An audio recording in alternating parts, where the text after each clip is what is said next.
Cumprimento a todos os irmãos com a paz do Senhor. Amém. Amém. E hoje nós vamos em frente com o nosso discipulado, nível 2, para falar do último pecado da série dos frutos da carne, das obras mortas, das obras da carne. Que hoje nós vamos falar sobre os pecados contra o templo. Então já falamos sobre os pecados sexuais, os pecados religiosos, os pecados de relacionamento, e hoje vamos falar dos pecados contra o nosso corpo, o templo do Espírito Santo. E aí depois, irmãos, acaba essa saga de pecados. Aí vamos falar depois sobre os frutos da carne, os frutos do Espírito, né? Não é só pecado que a gente vai falar também dos frutos do Espírito. E depois entramos aí numa série de mensagens sobre os dons, né? Então, se você tem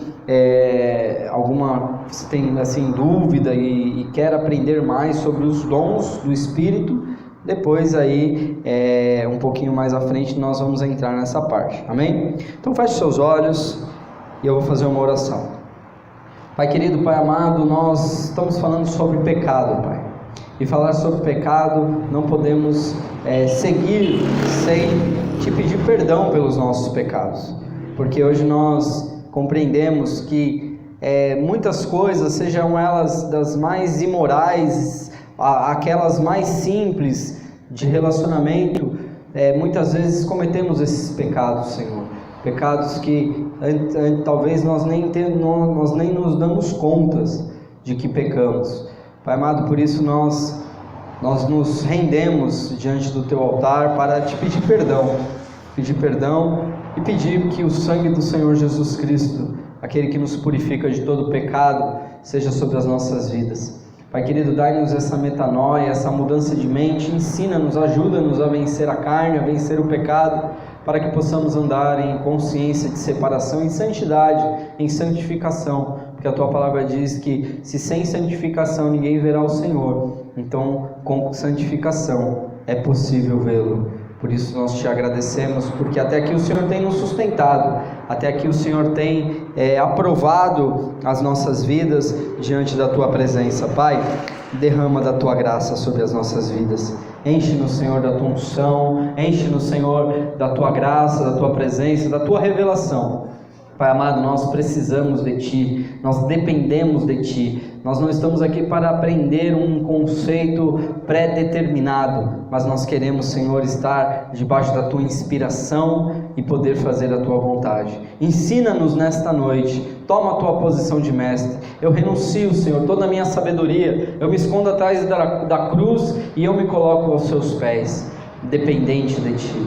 Pai amado, sela essa igreja, Senhor, com a Tua glória, sela a sua igreja, Senhor, com a Tua presença, e que toda oposição, todo inimigo do Evangelho que tem batalhado contra esse ministério, tem batalhado contra este trabalho de ensino, que seja repreendido e que a Tua palavra vá e produza o resultado pela qual está sendo mandada, em nome do Senhor Jesus. Amém e graças a Deus. Amém?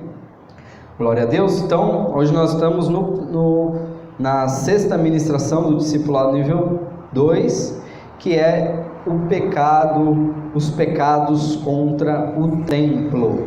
Amém? Então abra comigo aí na sua apostila. O nosso texto base é 1 Coríntios capítulo 3. Nós vamos ler o versículo 16 e o 17, que diz assim: Não sabeis vós que sois templo de Deus, e que o Espírito de Deus habita em vós? Se alguém destruir o templo de Deus, Deus o destruirá, porque o templo de Deus que sois vós é santo. Amém? Glória a Deus. Ou misericórdia? Misericórdia, né, irmãos? Porque muitos de nós e muitos até evangélicos, cristãos, servos do Senhor, não têm tido cuidado com o templo de Deus. Então, cuidar do templo de Deus não é deixar de colar chiclete debaixo da cadeira do templo.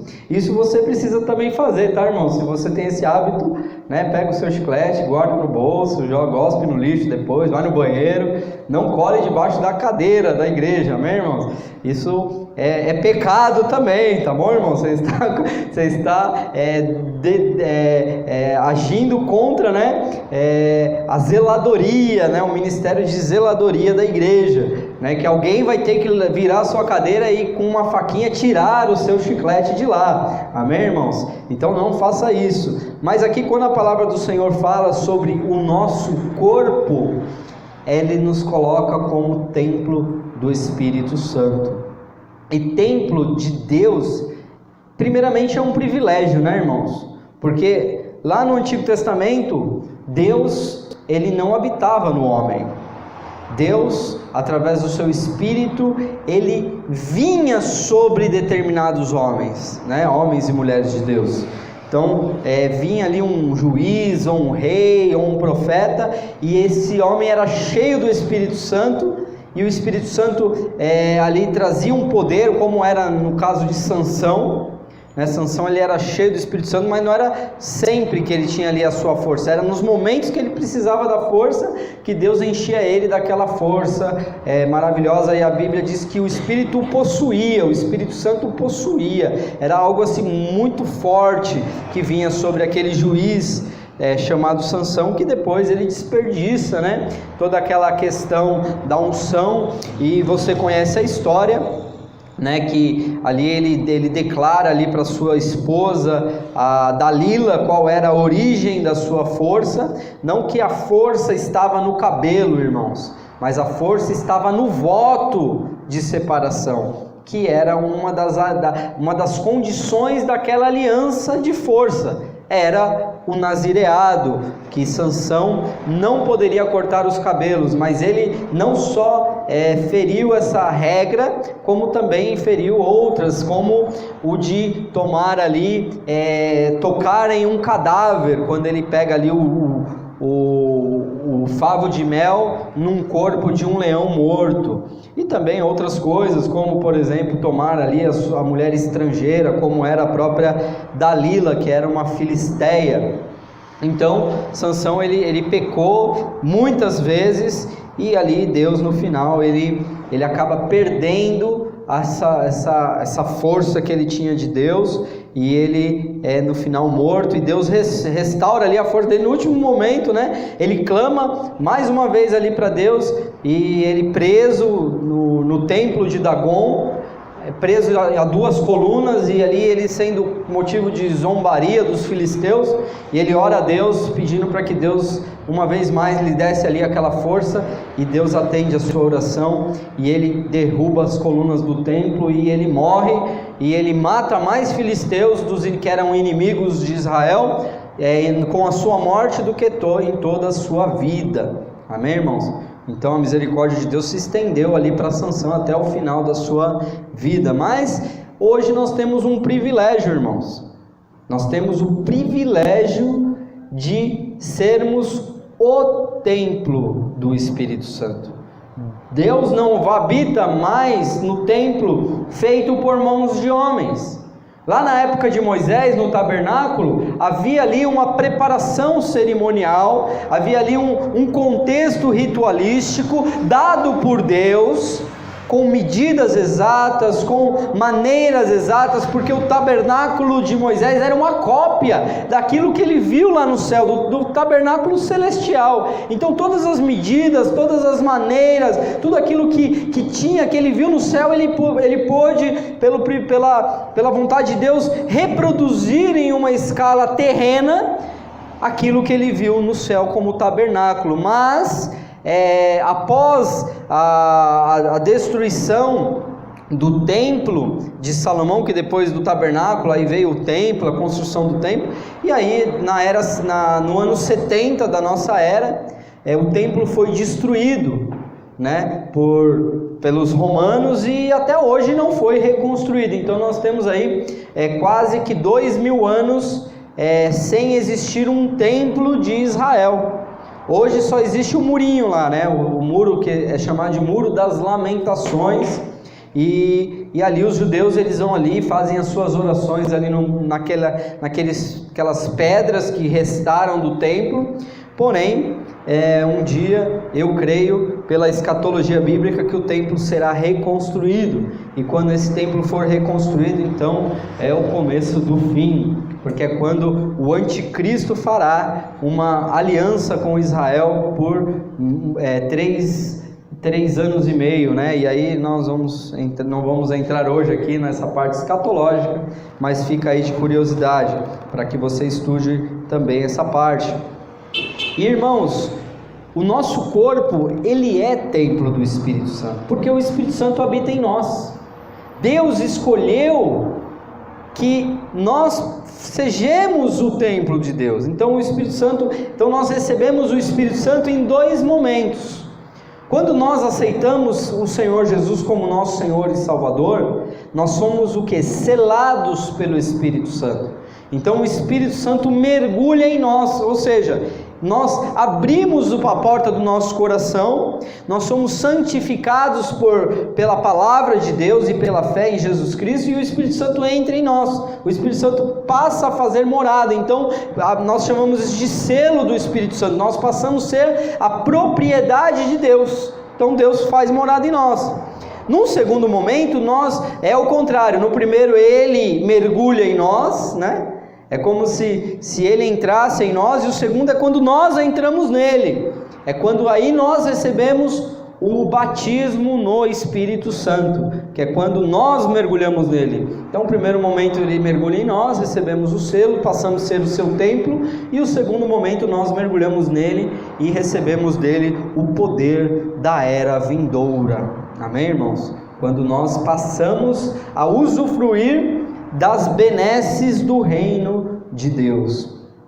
Mas aqui nesse texto de 1 Coríntios, o apóstolo Paulo, ele faz uma declaração muito contundente, quando ele fala que nós somos templos de Deus e que o Espírito Santo habita em nós, e ele diz aqui: se alguém destruir o templo de Deus, Deus o destruirá. Então, se num primeiro momento somos privilegiados de sermos esse templo, nós somos também extremamente responsáveis. É uma grande responsabilidade que temos para cuidar do nosso próprio corpo, que é o templo de Deus. Então, se nós destruirmos o templo de Deus, aqui a palavra do Senhor diz que Deus destruirá. Porque o nosso templo, nosso corpo, nosso templo de Deus, ele é santo, que somos nós, ele é santo. O que é santidade? Santidade, essa palavra santo significa o quê? Separação. Então o nosso corpo, ele é separado para a glória de Deus. Nós somos agora a habitação de Deus nessa terra. Então somos pequenos cristos que andamos por aí, e que, se formos verdadeiramente cheios do Espírito Santo, faremos a diferença em nossa geração. Amém? Então nós somos criados, irmãos, à imagem e semelhança de Deus, como está aí na sua apostila. Em Gênesis 1:26 diz assim: e disse Deus: façamos o homem à nossa imagem, conforme a nossa semelhança, e domine sobre os peixes do mar, sobre as aves dos céus, e sobre o gado, e sobre toda a terra, e sobre todo réptil que se move sobre a terra. Então, irmãos, nós somos feituras do Senhor, nós somos feituras suas, criados para o louvor da sua glória, e Deus colocou em nós o fôlego de vida para que possamos ser a sua habitação. Amém? Então, quando fala que Deus criou o homem à sua imagem, conforme a sua semelhança, não podemos imaginar que Deus, ele é uma pessoa homem, né? Uma aparência humana. Deus, a Bíblia diz que é espírito, e nem os céus dos céus suportariam a sua presença, né? E a terra, a Bíblia diz que é estrado dos seus pés. Então você imagina o tamanho de Deus, né? Não dá para dimensionar, né? Uma vez eu li num livro do Rick Joyner, né, uma expressão que ele usou, que eu achei muito interessante para nós entendermos um pouquinho esse dimensionamento, essa dimensão de Deus, que ele é infinito, né, irmãos? Então nós não temos condições de medi-lo, mas ele diz assim: quando eu ouvi a voz de Deus por uma fração de segundos, era como se eu fosse um átomo diante do Sol. Consegue entender essa proporção de um átomo? O átomo é a menor partícula, né, aqui na Terra. Você não consegue ver a olho nu, você precisa de microscópios poderosos ali, com lentes muito fortes, muito poderosas, para que você consiga ter uma visão, né, visualizar um átomo diante do Sol, que é a maior estrela da nossa galáxia, que ilumina aí toda a nossa galáxia. Então, o nosso sistema solar, né? A galáxia não, a galáxia é muito maior que isso, tem várias estrelas, né? A Via Láctea, mas aqui o nosso sistema solar, todos os planetas são iluminados por essa grande estrela que é o Sol. Então, o autor do livro, o Rick Joyner, quando ele tem uma fração de segundos, ele ouve a voz de Deus, é como se ele se sentisse um átomo diante do Sol. E aí, por um momento, ele narra no seu livro que ele contempla a glória de Deus, e quando ele olha para Deus, é como se o Sol fosse um átomo diante de Deus. Então, você consegue ter aí mais ou menos uma ideia de uma proporção infinitamente, né, grande de o que é Deus e como que Deus nos escolheu para ser a sua habitação, né, irmãos? Então é um grande privilégio, mas também é uma grande responsabilidade, e Ele fez isso para morar dentro de nós, do nosso corpo, que deve refletir o que? A santidade de Deus. Então, quando nós temos essa consciência de separação, o que nós fazemos? Nós cuidamos melhor do nosso corpo, né? Para isso acontecer, temos que cuidar do nosso corpo com muito zelo e temor diante de Deus. Então, por isso que aí você vai me falar assim, aí entra algumas questões polêmicas, né? Vai falar assim, tatuagem é pecado, né? Tomar cerveja é pecado, fazer piercing é pecado, e aí começa a entrar uma série de listas de dúvidas e pessoas que querem cometer tais atitudes e querem ter um respaldo para dizer, o pastor disse que isso não é pecado, ou o pastor disse que isso é pecado. Então, quando na verdade isso depende do que? Da nossa consciência de separação, né? É claro, se eu entendo que o meu corpo, ele é o templo de Deus, eu não posso destruir o meu corpo, né? Como que eu posso destruir? Eu posso destruir o meu corpo, por exemplo, colocando, sei lá, um alargador que eu vou estar, né, alargando ali, fazendo um buraco na orelha, né? E tem pessoas ali que ficam com uma deformação no seu corpo, né? E você vai falar assim, puxa, isso é legal diante de Deus? Isso pode pôr alargador, pastor? Eu não sei, irmão, você que decide com Deus, né? Se você tiver paz no seu coração para fazer, eu não faria, porque eu entendo que você está ali trazendo ali um tipo de deformação no seu corpo. Aí contrapartida você vai falar, mas e silicone, é pecado? A mulher pode pôr silicone? Irmãos, justamente esse é o grande ponto.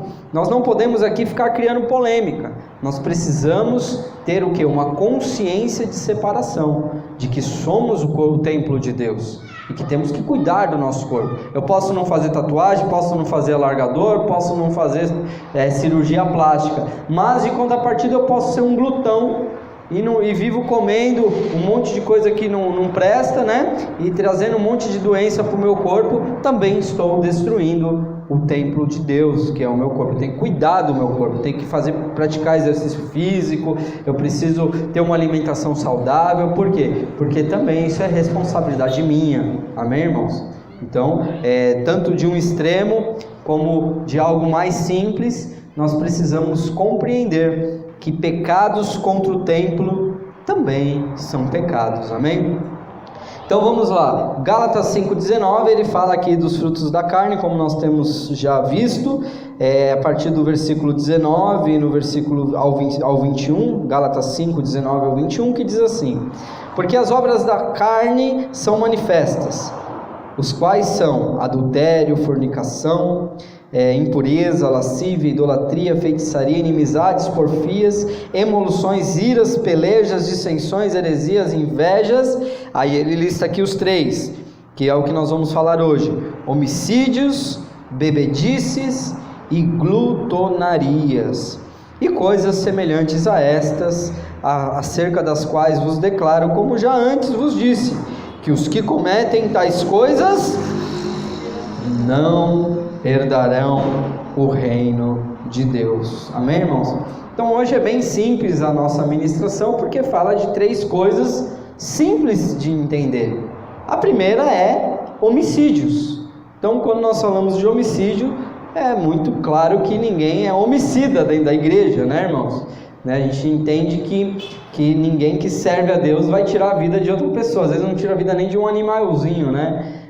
Quem dirá de uma pessoa. Porém, nós temos a questão de pessoas que são convertidas após cometer crimes, como por exemplo esse de homicídio. E como tratar isso dentro do contexto da igreja?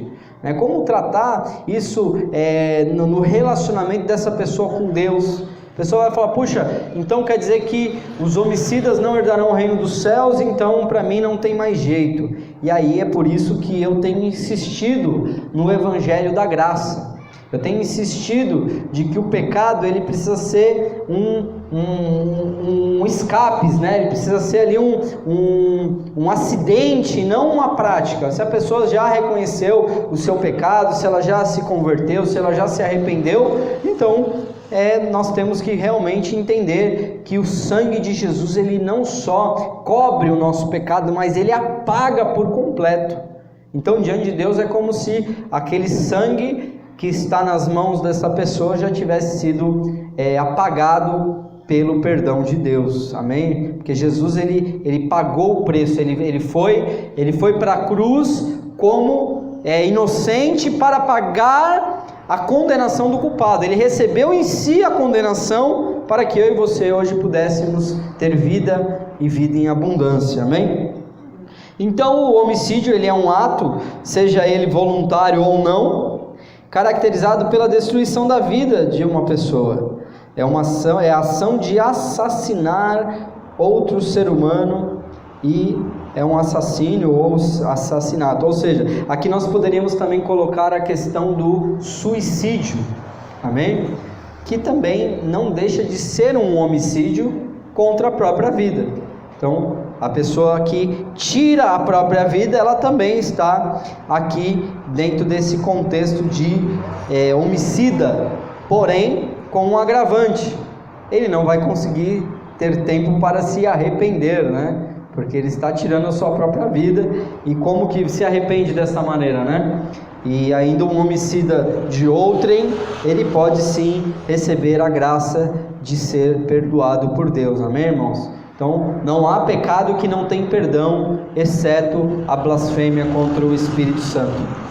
Aí as pessoas me perguntam: mas e o que é essa blasfêmia? Porque é uma coisa muito terrível, né? Se até um homicídio tem perdão, e está falando que a blasfêmia contra o Espírito Santo não tem perdão, então é um negócio terrível. E realmente irmãos, é quando eu e você, tendo já experimentado a glória do Senhor, nós o rejeitamos. E aí o Espírito Santo, ele que habita em nós, porque somos o seu templo, ele sai da nossa vida, e aí nós não temos mais condição de nos arrepender. Então, a blasfêmia contra o Espírito Santo é quando você rejeita o Espírito e a obra de Jesus Cristo. Então, o Espírito ele sai. Não é uma coisa simples, irmãos, de acontecer. Se você está aqui hoje ouvindo essa mensagem, isso significa que Deus ainda está em você. Ainda que você esteja longe da igreja, longe dos caminhos do Senhor, isso significa que o Espírito Santo ainda está aí te convencendo do pecado, da justiça e do juízo, e está dizendo: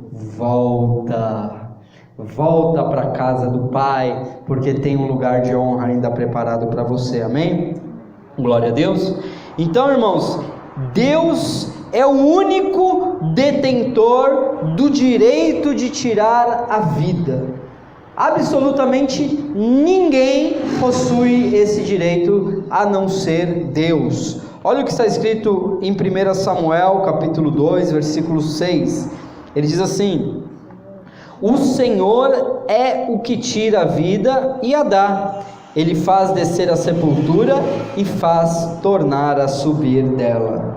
O Senhor é quem tira a vida. É o Senhor que tem o direito e tem o poder para tirar. Mas o assaltante foi lá e deu um tiro e a pessoa morreu, então não foi Deus que matou, foi o assaltante. O assaltante foi o executor do homicídio, porém com a permissão de Deus. Amém, irmãos? Deus, ele estabelece o limite, como aconteceu com Jó.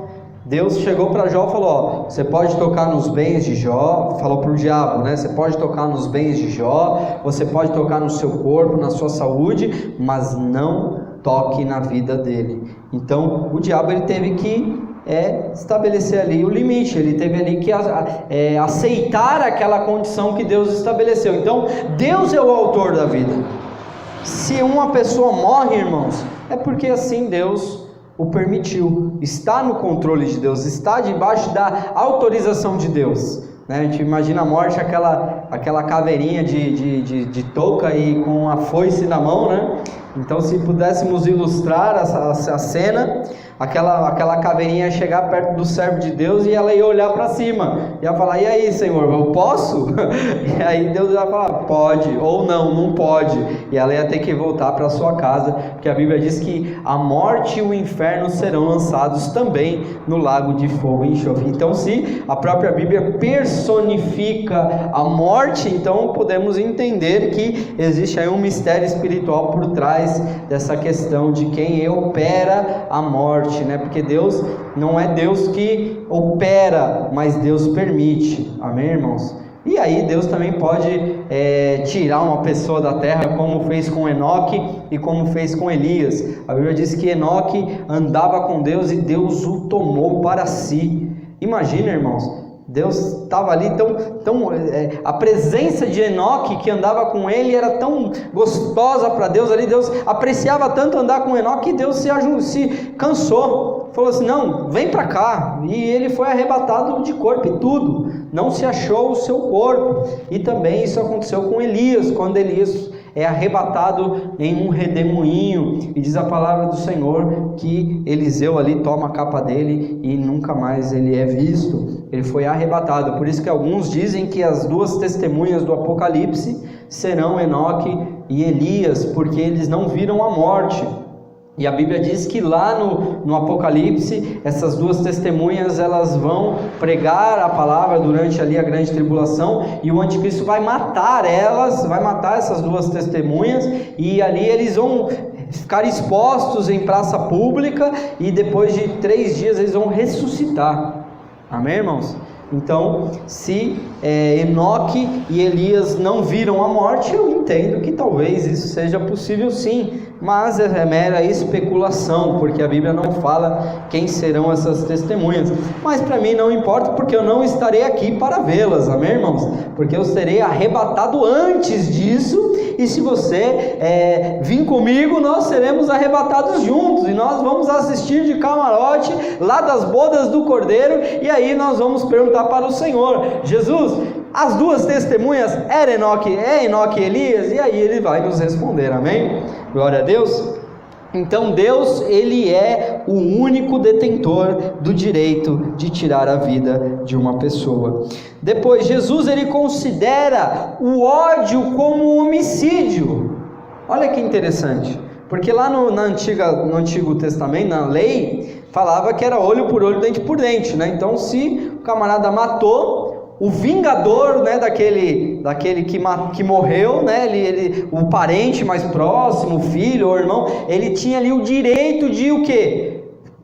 Fazer vingança e matar o assassino daquele que cometeu o assassinato. E ali fala que é o vingador do sangue, né? Ele tinha o direito diante de Deus de vingar o sangue daquele que morreu. Então na lei tinha essa possibilidade, só que aí Deus ainda tinha ali as cidades de refúgio, onde aquele assassino poderia se esconder ali e ficar protegido debaixo, até quando o sacerdote daquela daquela cidade morresse, né? Ou viesse ali o ano do jubileu. Mas aqui Jesus, a graça, exige mais do que a lei. A graça é mais difícil do que a lei, porque a graça fala de algo que é superior, que é o amor. Então, se eu amo o meu próximo, eu nunca vou tirar a vida dele. E olha o que Jesus fala acerca do homicídio, relacionando ele ao ódio. Em 1 João capítulo 3, versículo 15, a palavra do Senhor fala através do evangelista João, que qualquer que odeia o seu irmão, é o que, irmãos? Homicida. Qualquer que odeia o seu irmão é homicida. E vós sabeis que nenhum homicida tem a vida eterna permanecendo nele. Então, olha o que a palavra do Senhor nos diz, que aquele que odeia o seu irmão, ele é homicida. Então, temos que tomar muito cuidado com os sentimentos que brotam da nossa natureza pecaminosa e carnal. Precisamos tomar cuidado, irmãos. A Bíblia diz que nós precisamos perdoar e orar pelos que nos perseguem. Nós precisamos amar os nossos inimigos, os nossos adversários. Não odiar, porque aquele que odeia, a Bíblia está dizendo aqui, é homicida. Amém, irmãos? Glória a Deus. E o homicídio, ele está presente na natureza do diabo. João 10:10, na parte A, Jesus ele diz assim: o ladrão vem senão para roubar, matar e destruir. Aqui Jesus ele narra o que? A natureza do diabo. Ele expõe a natureza do diabo. Ele mostra o porquê, para que o diabo existe, o porquê ele veio. Ele veio para roubar, matar e destruir. Então, o homicídio ele é um problema que tem a sua origem no diabo, a natureza do diabo. Eu já ministrei um jovem que já tinha cometido homicídios, no plural, amém, irmãos? No plural, e nós tivemos que tratar isso com muita delicadeza, e houve muitas lágrimas e muito arrependimento, porque o Espírito Santo hoje habita nesse jovem, amém, irmãos? Então, ele se arrependeu, e eu creio, e não saí da ministração e fui para a delegacia prestar queixa, não, irmãos? Amém, irmãos? Porque, né, alguém poderia falar, mas e aí, pastor? O camarada foi lá e se confessou, né? Falou lá que teve ali os homicídios e você não fez nada? Você está conivendo com aquele crime, que é um crime, né, irmãos? Mas a gente entende que Deus, ele transforma e resgata o homem do lixo, amém, irmãos? Do lamaçal do pecado. E também não aconselhei ele a se entregar na justiça, amém? Porque ele precisava ser curado de algo tão terrível que ele cometeu, amém, irmãos? Então nós precisamos entender o evangelho da graça e não o evangelho da destruição, amém, irmãos? O evangelho da graça perdoa, o evangelho da graça restaura, o evangelho da graça é aquele que nós daremos conta sim, de todas as nossas atitudes para Deus, mas aqueles que estiverem debaixo desse sangue carmesim, esse sangue precioso que foi vertido na cruz, esses vão ter a sua alegria eterna de desfrutar do perdão de Deus, amém, irmãos? Perdoar é uma dádiva que Deus nos dá, é uma bênção, é um dom de Deus, e da mesma maneira que nós recebemos esse perdão de Deus, nós também temos que perdoar. E aí eu posso embasar essa minha ministração e essa minha atitude naquilo que aconteceu com o próprio apóstolo Paulo, porque ele foi o perseguidor da igreja e ele também tinha cartas para matar e prender muitos cristãos. Ele consentiu ali, segurou a capa daqueles que apedrejavam Estevão. Então ele era um perseguidor, um assassino da igreja de Deus, e Deus assim o perdoou e usou poderosamente, amém, irmãos? Glória a Deus. Somos uma nação restaurada. Deus não escolheu os sábios deste mundo, mas Ele escolheu as coisas loucas para confundir as sábias. Então, se você que está me ouvindo pela internet e você já cometeu pecados terríveis, saiba, irmão, que tem jeito para você. Se arrependa, volte ao Senhor, busque ao Senhor em arrependimento, que certamente existe perdão para você na cruz do Calvário. Amém? Então o homicídio é algo mais mais radical aqui, nós poderíamos falar, e cada um de nós não temos tanto testemunho nesse sentido. Porém, quando nós falamos de bebedices, então agora nós começamos a entrar numa questão mais delicada, porque tem igreja evangélica que se diz cristã, que libera à vontade, né? O pessoal pode beber à vontade, que está tudo certo, né?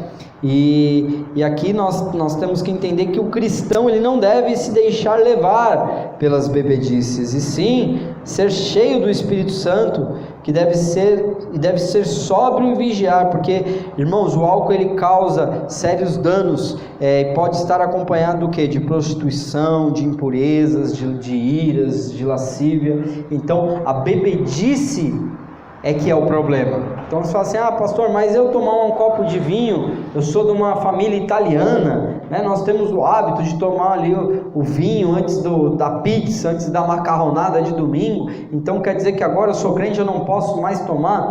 Irmãos, a Bíblia diz: todas as coisas me são lícitas, mas não me deixarei dominar por nenhuma delas. Então, se você tem um problema, se você já teve problema com álcool no passado, né? Você foi um beberrão no passado, um alcoólatra, e hoje você está em Cristo, eu vou te orientar a passar longe, né? Até do cheiro do sorvete de rum. Amém, irmãos?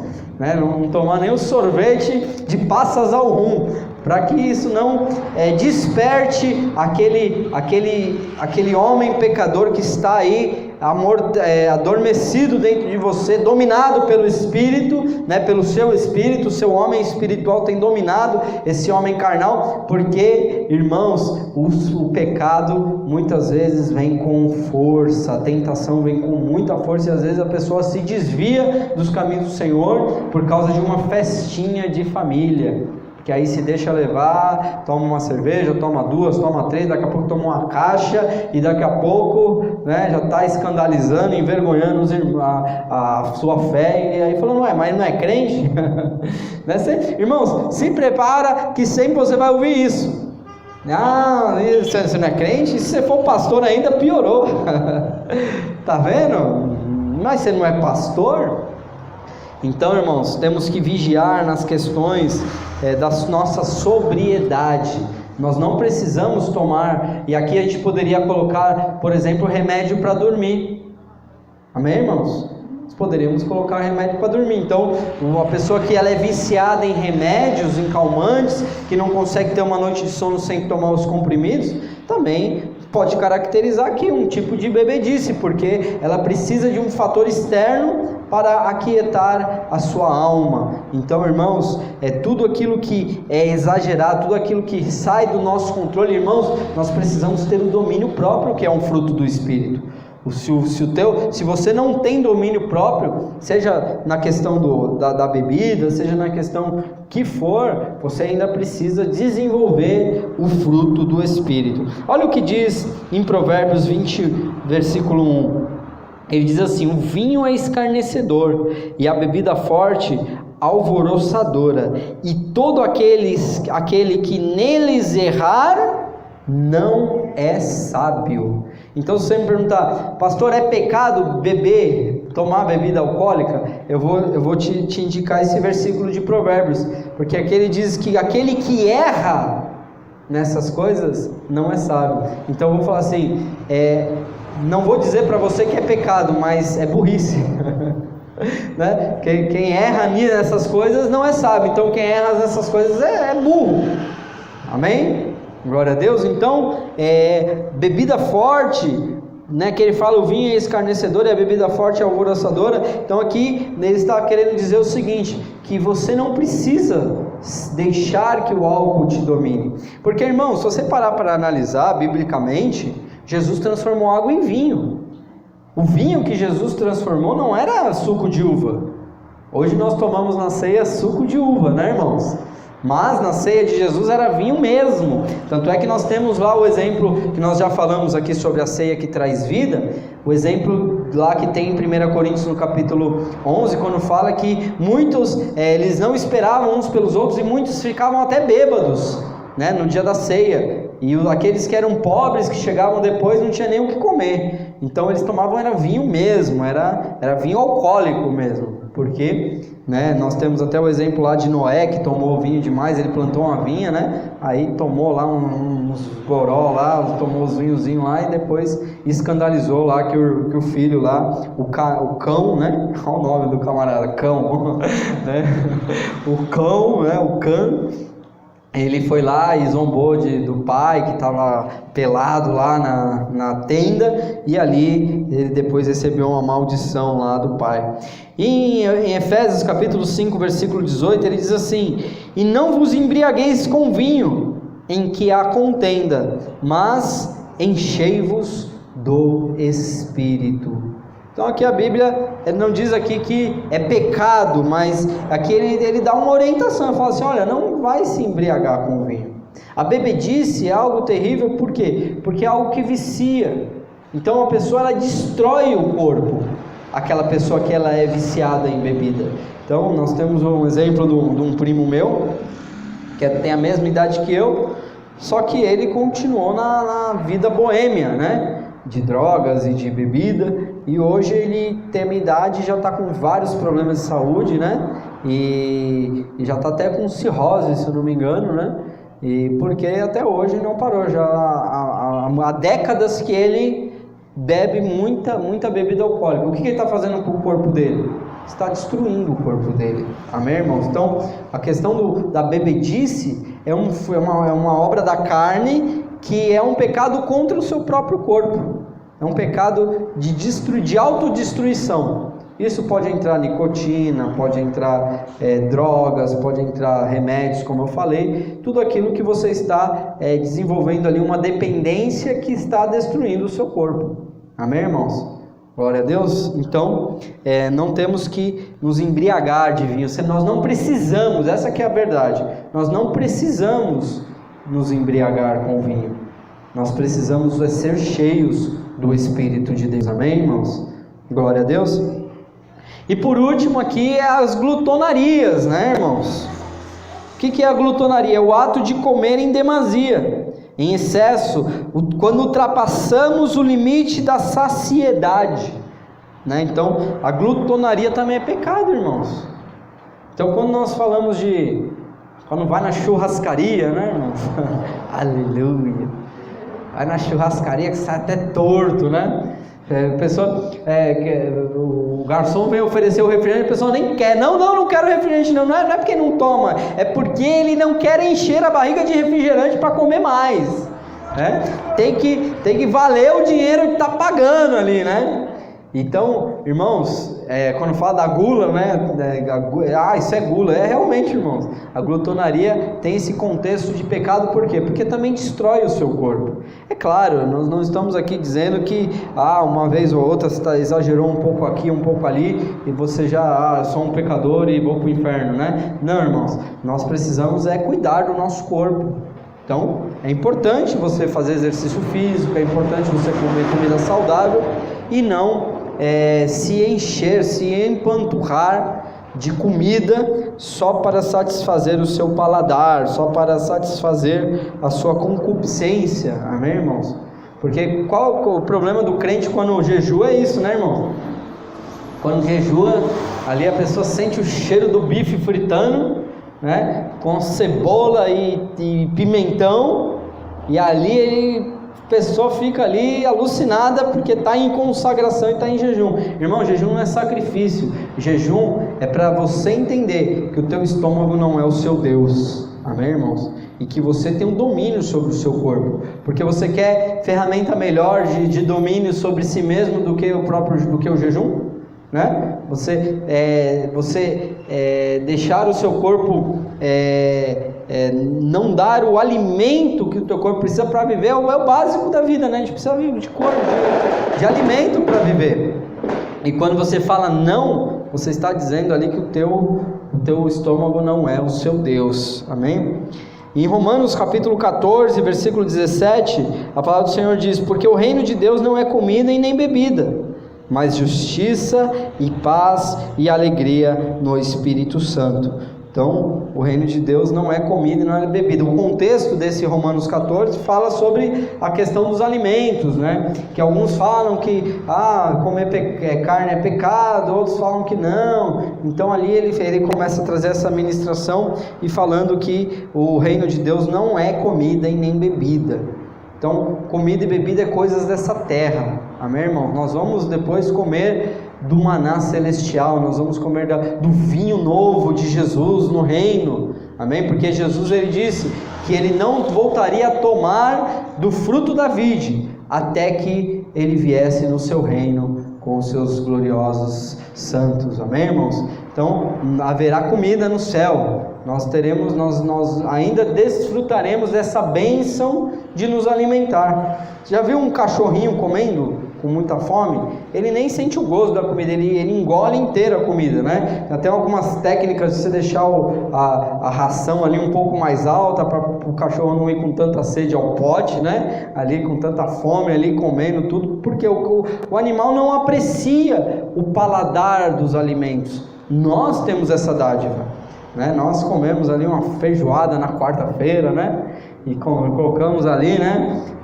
A farofa, né? Bem temperada ali, os que gostam de uma pimentinha já joga ali, e com a Coca-Cola bem gelada, a feijoada desce redondo, né, irmãos? E aí a pessoa pede: a mini não, é inteira, eu quero a inteira, né? Aleluia, glória a Deus. Então, irmãos, não deixe que a sua fé seja roubada por questões de comida e bebida. Amém, irmãos? Mas que cada um tenha a sua consciência para com Deus, né? Que seja uma consciência saudável, não de que tal coisa é pecado ou tal coisa não é pecado, mas sim que o teu corpo, ele é templo do Espírito Santo, que você precisa cuidar dele.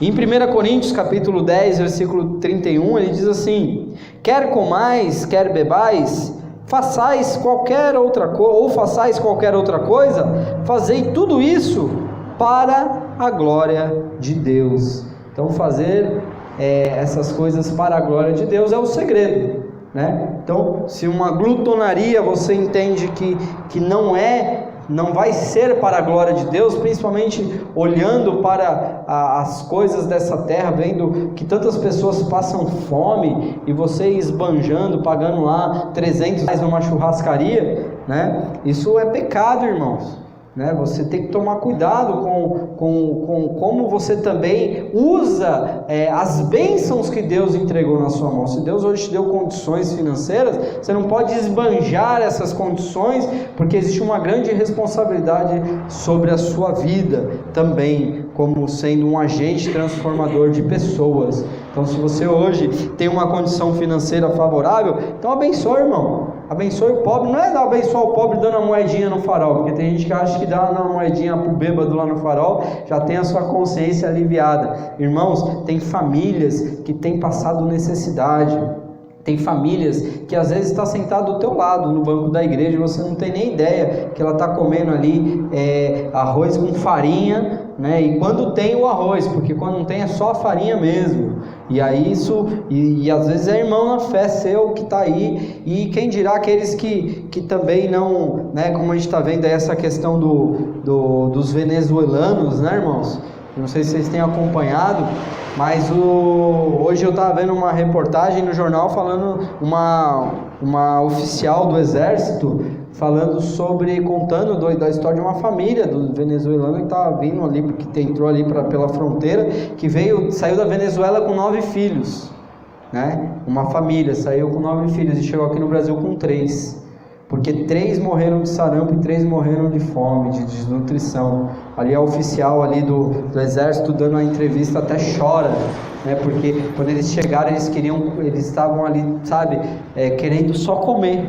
E ali ela foi lá e conseguiu ali as quentinhas, né, como eles falam, né, as quentinhas, e ali as crianças ali tomando. Eu passei uma experiência como essa de quebrar o corpo, partir o coração mesmo, irmãos. Ali no Parque Novo Mundo, certa vez pegou fogo numa favela. Ali a gente foi lá visitar ali, né, levar alguns marmitex. A gente conseguiu os marmitex lá no restaurante, né, e o restaurante doou esses marmitex. A gente foi lá naquele, nós fomos lá onde estava ali, tinha sido incêndio, as pessoas estavam alojadas nas garagens do Singapura, né, lá no Parque Novo Mundo. E quando a gente chegou com a comida ali, tinha um bebezinho que devia ter, acho que menor que a Eloá, né, devia ter um ano e meio, 2 anos, sei lá, já falava assim, né, bem ruinzinho, mas falava. E aí ele olhou e falou: eba, comidinha, né? E o menininho de fralda assim se alegrando porque ia ter comida para comer. Isso é coisa muito terrível, irmãos, que às vezes a gente esbanja, a gente joga comida no lixo, né? A gente enche aquele prato, né?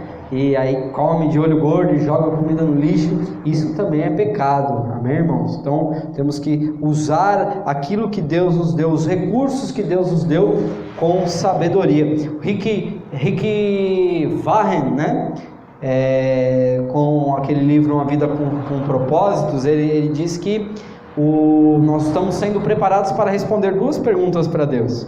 A primeira é: o que nós fizemos do sacrifício de Jesus? Essa pergunta vai determinar onde nós passaremos a eternidade, amém, irmãos? Então, como você lidou com a questão da graça e de Jesus, vai determinar aonde você vai passar a sua eternidade. E a segunda pergunta, ele diz no livro, que é o que você fez, como você utilizou dos recursos que Deus te deu. E aí isso vai determinar como você passará a sua eternidade. O que você fez com tudo aquilo que Deus te deu? Que você nasceu com saúde, você não nasceu numa favela, você não nasceu num país em guerra. Imagine as crianças que nascem lá na Síria, né, no Iraque, em Cabul, sei lá, como que é o nome daquele país que teve lá a guerra lá? Bom, enfim, lá aqueles países lá que estão lá em guerra. Você nasceu numa família, você tem sabedoria, você tem um emprego, você tem condições, né? E o que você tem feito com aquilo que Deus te deu, né? Então isso também é pecado. Não é um dos frutos da carne, mas temos que ter sabedoria naquilo que nós fazemos com os nossos recursos que Deus nos dá. Então, irmãos, para concluir, os vícios em geral, eles devem ficar para trás, irmãos. Então, se antes você tinha um hábito de bebedice, de glutonaria, ou se você, porventura, cometeu algum homicídio, ou se você pratica o exercício do ódio, amém, irmãos? Então você tem que tomar cuidado, porque talvez você esteja classificado aqui dentro do pecado de homicídio. Você precisa deixar esses vícios para trás. Agora é Deus que habita em nós. Igualmente devemos manter o equilíbrio em nossas mesas, estabelecer uma alimentação saudável que não prejudique a nossa saúde, e a fim do quê? De glorificarmos a Deus com o nosso corpo. Amém, irmãos? Então, em 1 Coríntios capítulo 6, versículo 20, ele diz assim: porque fostes comprados por bom preço, glorificai, pois, a Deus no vosso corpo e no vosso espírito, os quais pertencem a Deus. Amém? Glória a Deus. É possível o quê? Glorificar a Deus no nosso corpo. Use o seu corpo para a glória de Deus. Amém? Você pode dar uma linda salva de palmas ao Senhor, em nome de Jesus.